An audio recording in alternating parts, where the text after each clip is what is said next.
While we're waiting on parts for the truck, I figured might as well show you guys some more of the truck. Things I've been learning the longer I've had it and have dug into it. So I guess we'll start in the hood with all the fun stuff. So you guys kind of seen some of this already.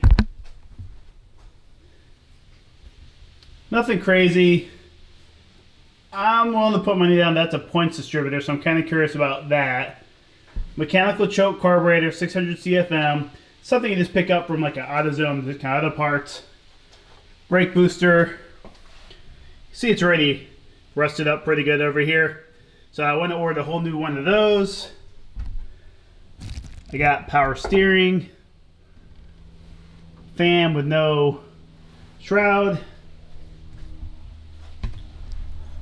With all that aside, let's get into the body. That's really the big part. This can probably take the most work. Mechanically, she's okay, kind of. Once I fix this brake problem, she should be good.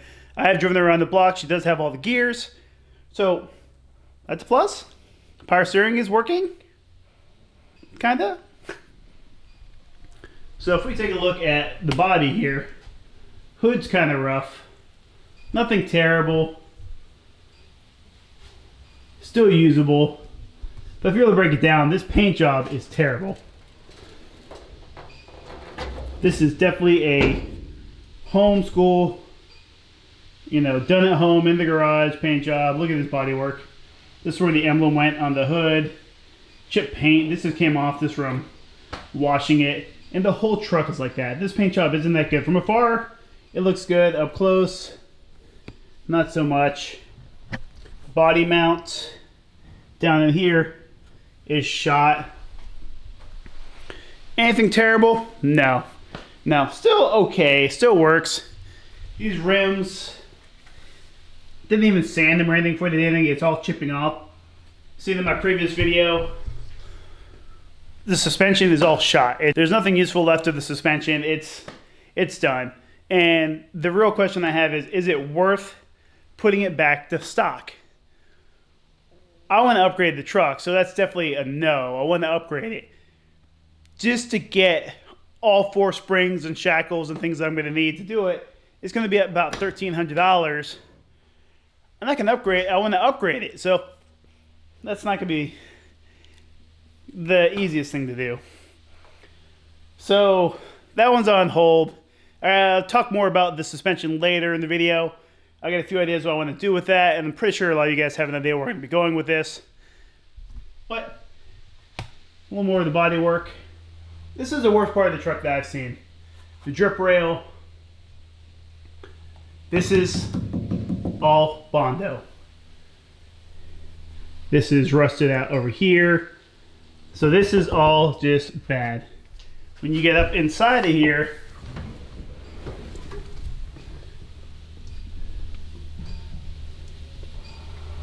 you can see they put some screws. See the rust.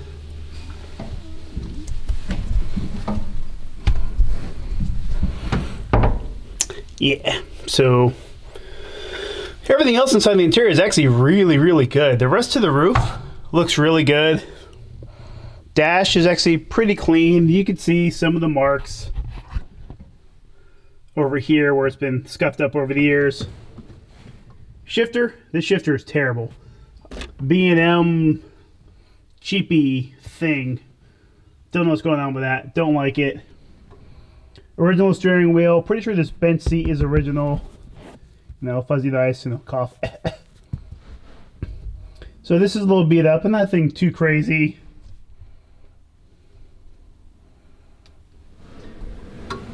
Gauges do work, but I don't think they're all hooked up. These are definitely some cheapy guys, but they function. Love this. Definitely gonna get upgraded to something else though. So interior is actually not too shabby. Though the steps, which is a common one, have seen better days. This one's not too bad. The other side is completely gone. You can see they took a plate and added on there. That's because there's nothing left under there. Some spot up here in the body. Now, nothing is too terrible on this guy, but It's a lot more work than I was looking to put into this truck. Mind you, for what I paid for, I can't argue. I mean, the bed, they're like, oh, it's got a wood bed. Wood bed is shot. I mean, it's terrible. I mean, look at this.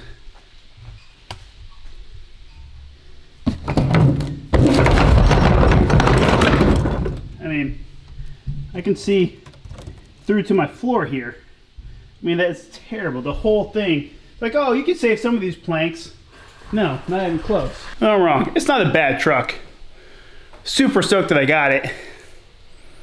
More problems than I expected with it for what it is. But it is a 1962. I really wish they didn't bother painting it. I wish they would have just left it with patina or however it looked before. Because now I got to strip that off to do it, which, to be honest, the bodywork is one of the last things I intend to fix. Brakes are toast, suspension's shot. Power steering is incredibly touchy. I got to see if there's a way to dial it down, or actually, I don't fit in the truck very well, so a smaller steering wheel will probably be better for me. So that will probably help with that.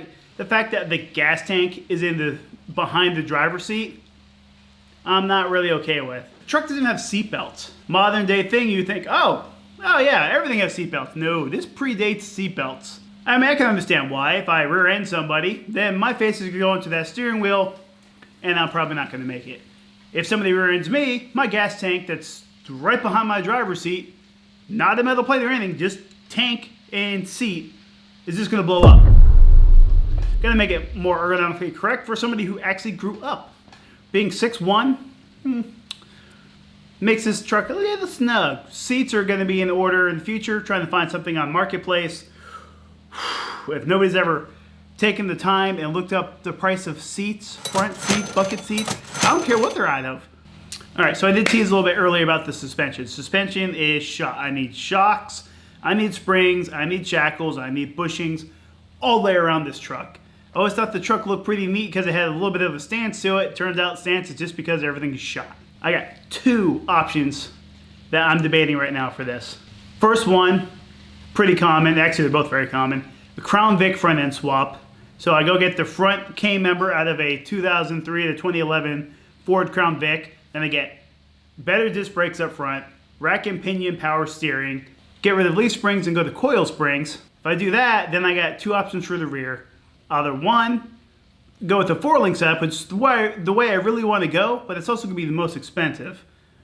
On the other side, I can get new rear springs, get an axle flip kit, notch the frame, and lower the rear of the truck down, and then do the CV front, which is a good option. Still leaves me with the 289, don't get to get a new drive shaft, C4 trans, not too shabby. It'll look good, it'll ride better, steer better, brake better.